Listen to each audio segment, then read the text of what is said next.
अमीश आहूजा जी श्री पटियाला से। हरिवंश प्यारे गुरुदेव। राधा वल्लभ श्री हरिवंश महाराज जी, आपके चरणों में कोटि कोटि प्रणाम।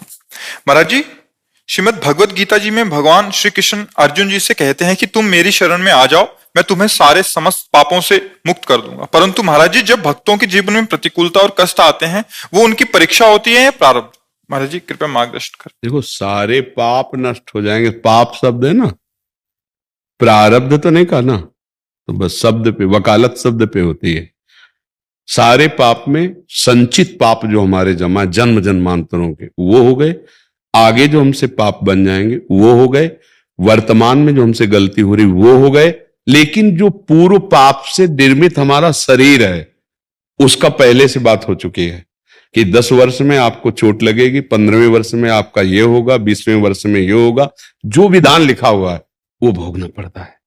अब ना आगे है, न पीछे है, न वर्तमान का कोई पाप है। अहम तो हम सर्व पापेभ्यो। लेकिन प्रारब्ध, प्रारब्ध शब्द नहीं, मैं तेरे सारे प्रारब्ध मिटा दूंगा, ऐसा तो नहीं। ये रचना शरीर की प्रारब्ध से हुई है। प्रारब्ध 2 प्रकार के होते हैं, एक पुण्य और एक पाप। पाप का प्रारब्ध दंड रूप में आता है, कष्ट रूप में, विपत्ति रूप में, संकट रूप में। और पुण्य जो है सुविधा, उत्साह, अनुकूलता, सम्मान, इसके रूप में आता है। तो ये दोनों प्राप्त होते रहते हैं पूरे जीवन भर। भगवान के भजन से इसको सहने की सामर्थ्य मिलती है। पूर्व पाप नष्ट हो गए, आगे के पाप नष्ट हो जाएंगे, वर्तमान में जो गलती हो जाएगी वो क्षमा हो जाएगी। लेकिन शरीर जिससे बना है वो भोगना पड़ेगा। ठीक है ना? अब समझ में आ रही ना? प्रारब्ध अलग चीज है, संचित कर्म और आगे के कर्म, वर्तमान के कर्म, ये अलग चीज है। अहम त्वाम सर्व पापेभ्यो मोक्षयिष्यामि मा शुचा। तुम्हें सर्व पापों से मैं मुक्त कर दूंगा। लेकिन जिस शरीर की रचना जिन कर्मों से हुई है वो अवश्य में भोक्तव्यम कृतम कर्म शुभाशुभम, वो भोगने पड़ेंगे। इसलिए बड़े बड़े संत सामर्थ्यशाली होते हुए भी भगवान के द्वारा प्राप्त सामर्थ्य से शरीर के कर्म को भोग लेते हैं, जो पूर्व के कर्मों से थोड़ा सा हिस्सा लेकर इसका निर्माण किया गया। अभी गोदाम जमा था तो हरि ने उसमें आग लगा दी, आगे जो गलती होगी उसमें आग लगा दी, वर्तमान में जो हो रही वो क्षमा कर देंगे। बड़े कृपालु हैं। लेकिन जो रचना हो गई उसे भोगना पड़ेगा। समझ पा रहे हैं आप जी? अनंता व्यास जी। श्री हरिवंश। गुरुदेव, आपके चरणों में कोटि कोटि प्रणाम। गुरुदेव, हम विषय व्यक्ति संबंधों से कैसे हारें? बस यही बात यहां पहले सुधार करनी। पहले अपने को विषय नहीं स्वीकार करना। मैं प्रभु का पहले बात करो। यहां से हमारे सवाल में एक भी हासिल छूट जाए तो हल नहीं होगा। पूरा सवाल फिट कर दिया लेकिन एक हासिल जो लगाया था वो भूल गए तो आपका सवाल ठीक नहीं हुआ। आप इस प्रश्न का उत्तर पाने के लिए पहले सुधार करें कि मैं जैसा भी हूं श्री भगवान का हूं। मानते हैं या नहीं मानते हैं? किसका प्रश्न है? पहली बात ये स्वीकार करो मैं श्री भगवान का हूं, है ना? भगवान के हम अंश हैं। 2 भेद हैं। एक जो आप देख रहे हो प्रकृति रचना है, और इस प्रकृति रचना को जो जान रहा है वो अलग है। पर जो अलग है उसको आप नहीं जान पा रहे, और जो प्रकृति रचित है उसे आप जान रहे हैं। प्रकृति रचित क्या है? ये शरीर है, जिसे कभी मैं नहीं कहा गया, सदैव मेरा कहा गया। मेरा हाथ, मेरा नाक, मेरा कान, मेरा सर, मेरा मेरा। अंदर जाओ, मेरा मन, मेरी बुद्धि, मतलब वो भी प्रकृति रचित है। मेरा स्वभाव, कारण शरीर, वो भी प्रकृति रचित है। मैं स्वयं श्री भगवान का अंश हूं। ये आप लोगों ने सुना होगा, अगर शास्त्र स्वाध्याय करते तो पढ़ा होगा, ना सुना हो तो सुन लीजिए। आप न पुरुष हैं न स्त्री हैं। पुरुष स्त्री ढांचा है, पोशाक है आपकी। आप भगवान के सच्चिदानंद अंश हैं। यहां से सवाल हल होना शुरू होगा।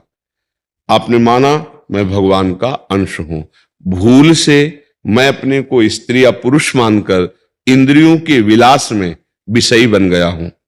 अब मुझे सुधार करना है, क्योंकि मैं भगवान का अंश हूं। मुझे भोगों में जो प्रियता हुई है वो अज्ञान के कारण हुई है। उस अज्ञान की निवृत्ति सत्संग से, नाम जप से, दूसरों की परहित भावना से। अगर हमारे अंदर दूसरों से सुख लेने की भावना बनी रहेगी तो एक राक्षस पनपता रहेगा। राक्षसी भाव जिसे कहते हैं आसुरी भाव, आसु कहते हैं प्राणों को, जो अपने प्राणों को सुखी करना चाहता है वो राक्षस हो जाता है। जैसे मांस भक्षण, हर जीव जीना चाहता है, हर जीव को अपना शरीर वैसे प्रिय जैसे आपको मनुष्य शरीर प्रिय है। एक बार भगवान वेदव्यास जी, श्री कृष्ण द्वैपायन, महाभारत की कथा है, वो रास्ते से जा रहे थे तो एक नाली का कीड़ा निकल बड़ी तीव्रता से पार हो रहा था। उन्होंने उनकी भाषा में कहा, सब भाषाओं का ज्ञान था, कि भाई तू इतनी तीव्रता से क्यों पार हो रहा है? तो उनका, महाराज तुम्हें घर घर करती हुई ये गाड़ी सुनाई दे रही, ये आएगी और मुझे रौंद देगी, मैं मर जाऊंगा। तो बोले तुम्हें मर जाना अच्छा है, नाली के कीड़ा ही तो हो, तुम्हें दूसरी योनि मिलेगी। तो जो उत्तर दिया कि आपको श्री कृष्ण द्वैपायन व्यास शरीर जितना प्रिय है उतना ही मुझे कीड़े का शरीर प्रिय है। हर जीव को प्रिय, मतलब आप दूसरे के प्रिय शरीर का आहार कर रहे हैं जबकि आपके लिए वो निर्धारित नहीं है। आप अपराध कर रहे हैं, पाप कर रहे हैं, ये राक्षसी भाव ला रहे हैं, किसके कारण? प्राणों का पोषण और सुख बढ़ेगा इसके कारण। जो सुख भोगता भाव है यही हमसे पापाचरण करा रहा है। सुख भोगने का हमारे यहां धर्म का एक विधान किया गया है। यदि धर्म की रेखा के अंतर्गत आप सुख भोगेंगे, सांसारिक भी, तो आप धीरे धीरे निष्पाप होकर भगवान को प्राप्त हो जाएंगे। धर्म के विरुद्ध भोग भोगेंगे, धीरे धीरे पापात्मा होकर दुर्गति को प्राप्त हो जाएंगे। अब हमारा सुधार होना चाहिए। सत्संग मिल रहा है, इसका मतलब हरि की कृपा है। अब मोहि भा भरोस हनुमंता, बिनु हरि कृपा मिले नहीं संता। भगवान ने कृपा की तो अब बुरे आचरण न होने पाए। सब कोई जानता बुरे आचरण किसे कहते हैं, पढ़ाने या समझाने का विषय नहीं, सबके हृदय में भगवान बैठे। जब बुरा आचरण आप सोचेंगे उसी समय उत्तर आ जाएगा, गलत हो, आप गलत हो, इसे सुधार लो। आपके अंदर भय समाएगा, पर मन बड़ा मतवाला है, वो किसी की ना सुनकर आपसे पापाचरण करा लेगा। इसीलिए कहते हैं आप निर्बल हो चुके हैं, आप बलवान बनिए। महाबल जो भगवान को अधीन कर ले ऐसा नाम में है। विश्वास करो, बिना विश्वास के परमार्थ में नहीं चला जाता। आप जैसे डॉक्टर हैं, आप विश्वास दिलाने के लिए बोलेंगे कि मैंने हजारों मरीजों को ठीक किया है। आपको विश्वास में मेरी डिग्री देख लीजिए, आपको विश्वास में जिन जिन मरीजों को ठीक किया आप उनसे बात कीजिए।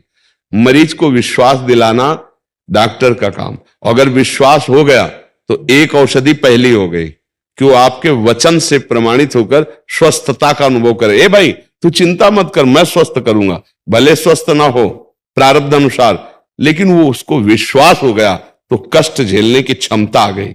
ऐसे ही ये तो प्राकृतिक डॉक्टरी है, ये भागवतिक डॉक्टरी है। पहले इसमें विश्वास होना चाहिए कि ये जो संत बोल रहे हैं अगर ये जीवन में हम उतारेंगे तो हमारा मंगल हो जाएगा।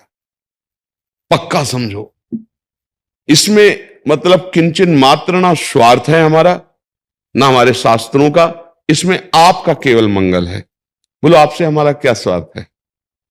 ये जो हम आपको उपदेश कर रहे हैं ये हमारी ड्यूटी है, हमारी ड्यूटी, हमारी सर्विस है। ये जो समाज का अन्न खाया है, समाज से वस्त्र पहने, समाज में पैदा हुए हैं, तो जो कुछ मिला है, जय मिनट है इस शरीर में, वो हमारा संसार के काम में आ जाए, जो हमें अनुभव हुआ वो काम में आ जाए।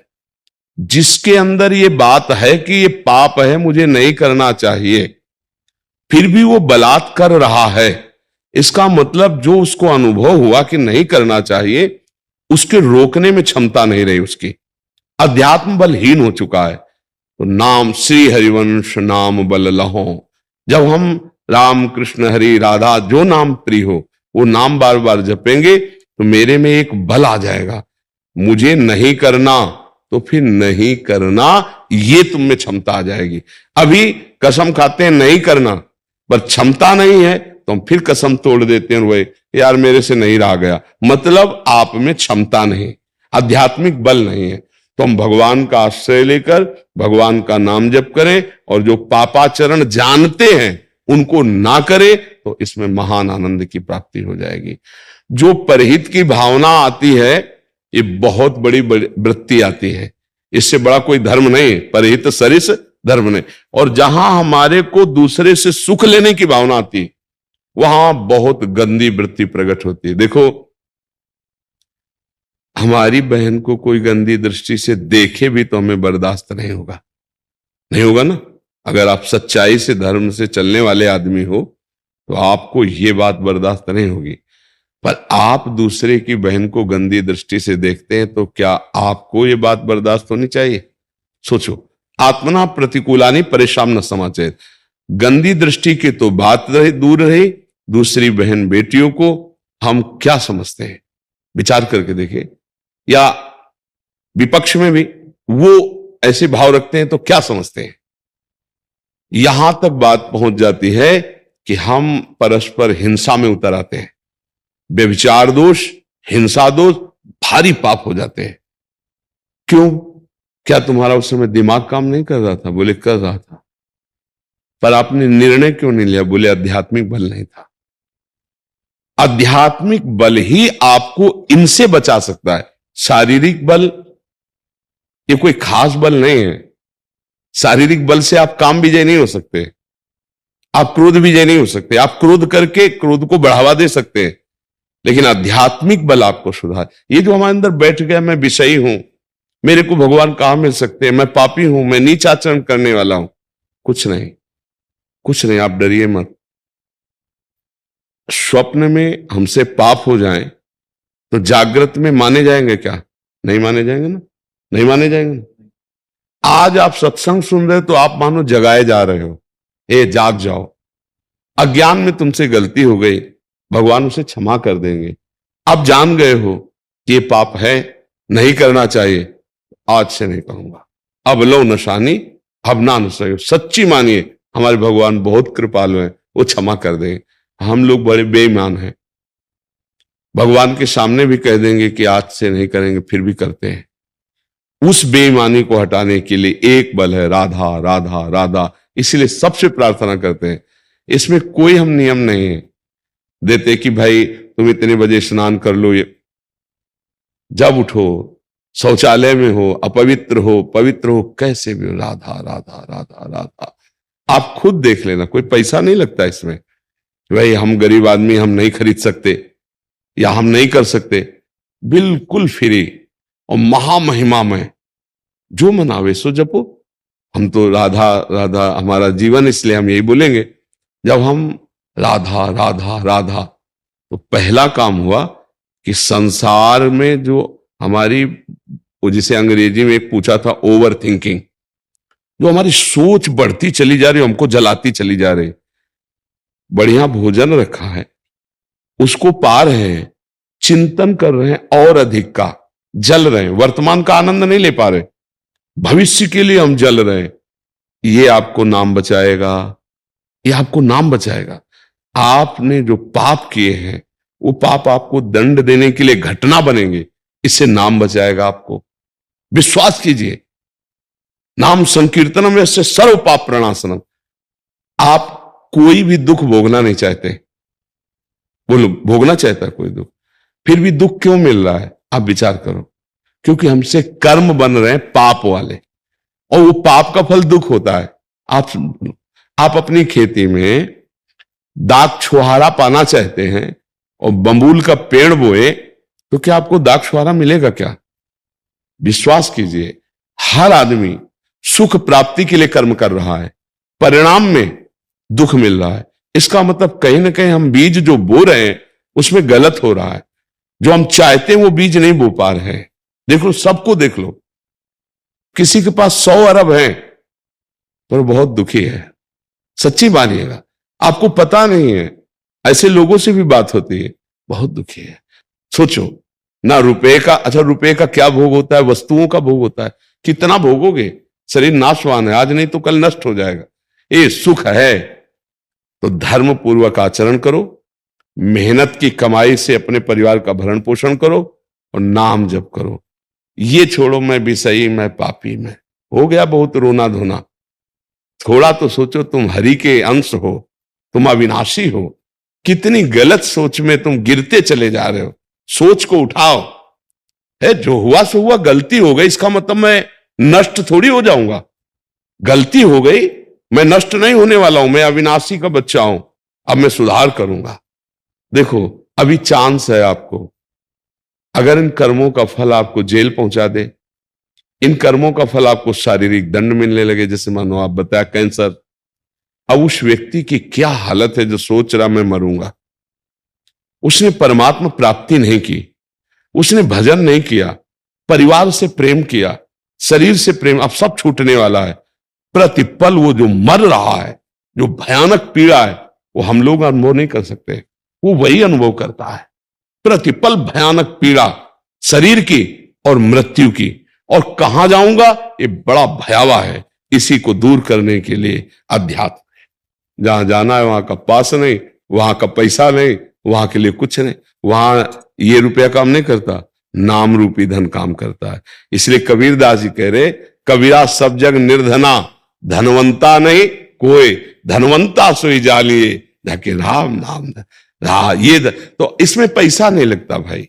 नाम जप करो, अच्छे आचरण करो, तुम भगवान के अंश हो, इस बात का तुम ध्यान रखो। ये सब छोड़ो, मैं गरीब, मैं दीन, मैं दुखी, इसीलिए हो गए हो। तुम बड़े के होके अपने को भूल गए तो फंसा लिया तुम्हें माया ने, हो ये कष्ट भोगा जा रहा है। नहीं नहीं, सावधान, हम जैसे भी हैं, भगवान के आचरण बुरे नहीं, नाम जप, आप देख लेना मंगल हो जाएगा। ये सबके लिए है उत्तर, प्रश्न कोई भी करे, और हमें लगता है ये प्रश्न हम सबका है नहीं, उत्तर हमारा जो उत्तर होता है वो सार्वभौम होता है, सार्वभौम सबके लिए होता है जी। रमन अग्रवाल जी सहारनपुर से। श्री हरिवंश श्री हरिवंश महाराज जी, आपके चरणों में कोटि कोटि प्रणाम। महाराज जी, मेरा एक प्रश्न है, क्या कोई मानव शरीर पूर्ण रूप से दोष मुक्त हो सकता है, और यदि कोई मानव शरीर किसी भी तरह से दुर्वासनिक नहीं है तो क्या वो दोष मुक्त कहा जा सकता है, अंदर उसके अगर कोई दुर्वासना नहीं? अब इसमें एक विचार कीजिए, मानव शरीर की रचना दोष युक्त है, पर वो दोष मुक्त नहीं हो सकता, ऐसा नहीं कहा जा सकता। जैसे स्वर्ण का कोई भी आभूषण शुद्ध स्वर्ण का नहीं होता, उसमें कुछ मिलावट होती है, पर वो शुद्ध स्वर्ण नहीं निकल सकता, ऐसी बात नहीं है। गला के कसौटी में फिर उसका जो मिलावट है वो अलग की जा सकती है। ऐसे ही हमारी मिलावट है इस तन में, माया रचित दो कर्मों की, एक पाप कर्मों की, एक पुण्य कर्मों की। पाप कर्मों से दोषयुक्त वृत्तियां उदय होती हैं, और पुण्य कर्मों से गुण युक्त।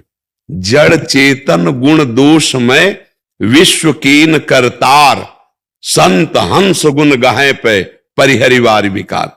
जैसे दूध और पानी को एक में मिला दिया जाए तो किसी की क्षमता नहीं है कि उसे अलग कर सके, हंस की क्षमता है, वो नीर छीर का बिल्कुल अलग, वो दूध पी लेगा, पानी बचा रहेगा।